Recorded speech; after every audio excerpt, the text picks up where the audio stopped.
Hello, I'm Dailies. Welcome back to my YouTube channel. Today I'll be showing you how to create a game pass for your game.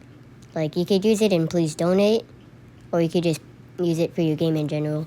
So first click the More tab, and then click Create. And then you see these, in the Experiences section, you see all these games. So you could just click it and then click Manage Experience.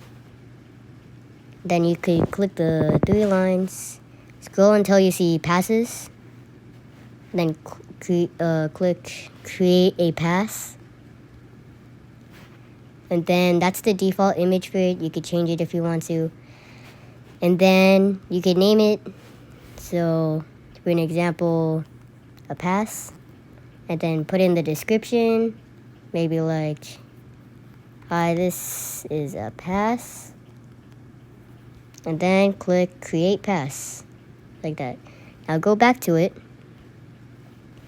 and then click the three lines again, and then you'll see the sales button right here.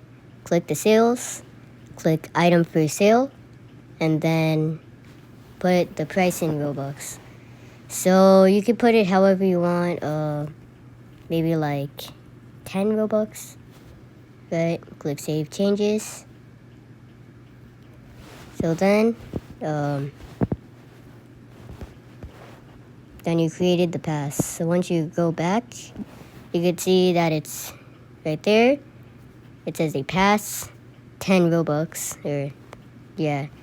So that's how to create a pass, really. You could use it in Please Donate, or you could just use it for your game.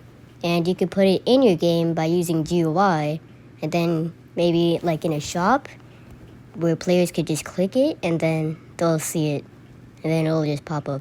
I'll talk about that in another video, but this video is for how to create it. So thanks for watching. If you found this video helpful, make sure to like and subscribe and comment for more suggestions, so I have a lot of ideas for my next videos.